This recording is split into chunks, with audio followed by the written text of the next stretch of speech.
Wendy, today we're going to look at mental fitness and how it can help us when we're dealing with difficult people.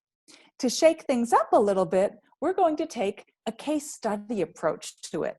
But first, let's introduce ourselves. I'm Lisa Brewer, a leadership coach with Lisa Brewer Coaching. I help my clients to clarify their goals and then develop and implement plans that advance their careers and really grow their courage and confidence and joy. And I'm Wendy McManus with Connect to Potential. As a leadership coach, I draw out the true genius in my clients so they become more confident, capable leaders who create stellar results. And Lisa, when you and I were thinking about and talking about this episode, you mentioned that you had a challenging boss earlier in your career, and you generously offered to let us use that situation as a case study. Yeah, it's a little bit scary to expose myself this way, but my younger self just wasn't aware of these mental fitness concepts. And some of the traps that I fell into are so common that I think what I experienced may be familiar and helpful to our listeners. Yeah, I agree. And I appreciate your vulnerability in bringing this to our conversation. So, give us a bit more background about this situation with your former boss. Sure. So I was excited to be out on my own and supporting myself financially. My education and career were going according to my plans. And on my first day at the job, I mentioned to my coworker how excited I was to have this job. And she was astonished and said, "Really?" And that one word and the way she said it raised a big red flag for me. Later that day, when I walked into my boss's office and I saw huge piles of paper everywhere, I remember thinking, this is not how professionals work.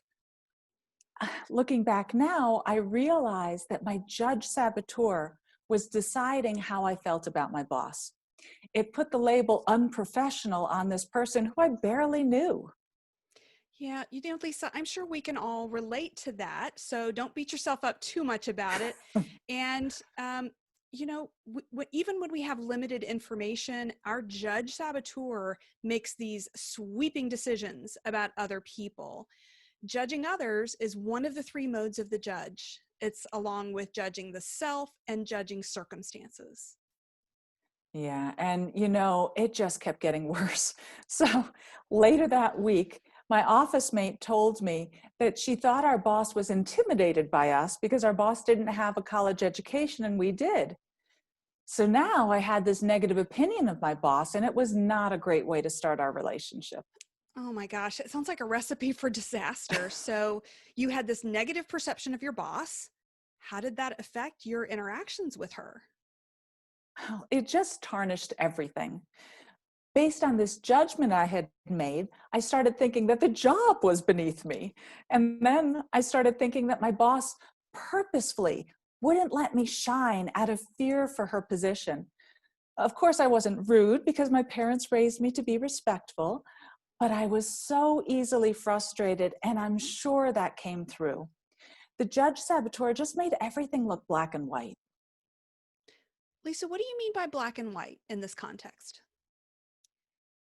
I got into this all or nothing thinking, where it seemed like my ideas were always rejected, and where the only way to get things done was to make my boss think that my ideas were hers. Yeah, I can see how that would happen. And it's really hard to keep a good attitude when you feel like somebody else is always making things harder than they need to be. Now, I get the sense that you've got a very different perspective all these years later. So, looking back, what do you know is true?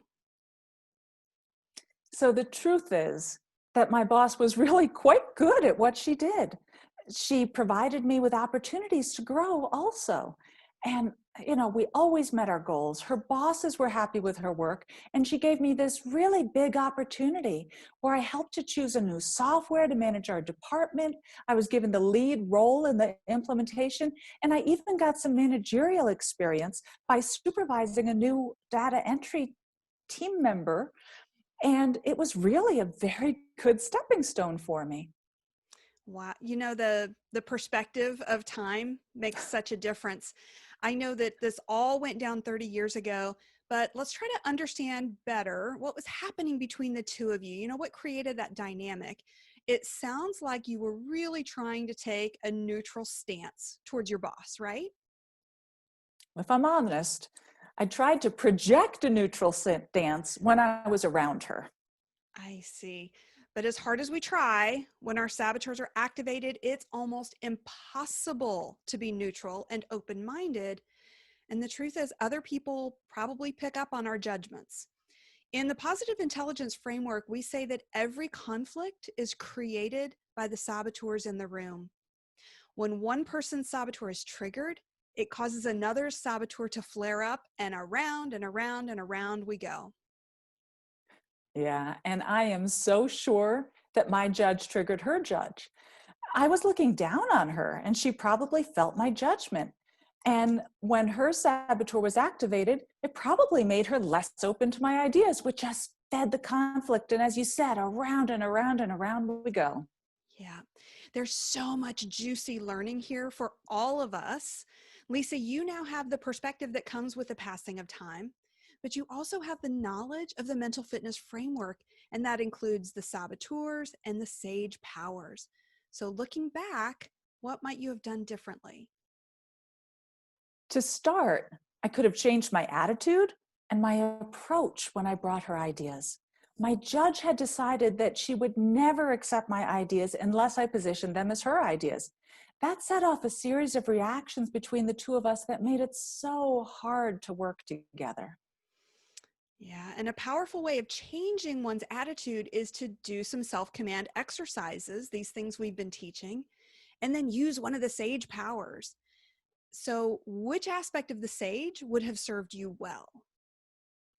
Here, the sage strength of curiosity would have been magic. At the time, I felt like I knew it all. And in reality, my boss had so much knowledge and expertise that I could have learned from. Instead of going in thinking that I had to coddle her, I could have been genuinely curious and I could have really cared about her ideas and feedback and dug deeper to try to understand them better. This really would have helped us to build trust.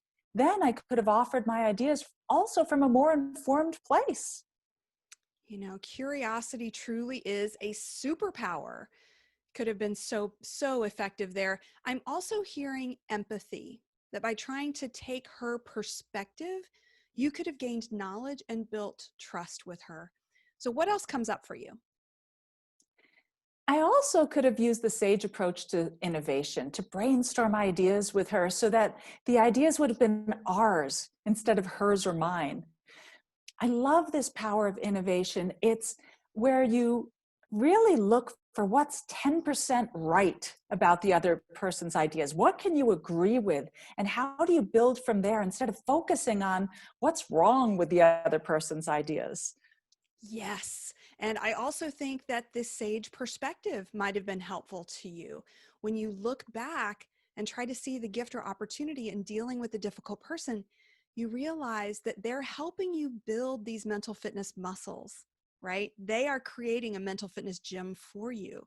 When everything's sunshine and roses, we don't really grow. But when we have to deal with challenging people or challenging circumstances, that creates the opportunity to learn something like how to manage your own judgments about them. Exactly. And with that, I think we should wrap it up. We really hope that this has spurred some ideas for you in terms of how you can work with some difficult people in your life. Wendy and I both offer coaching and mental fitness training programs, which can help you to incorporate this into your daily routine and life. We'd love to discuss this with you. You can reach out to Wendy at connecttopotential.com. And you can connect with Lisa through lisabrewercoaching.com.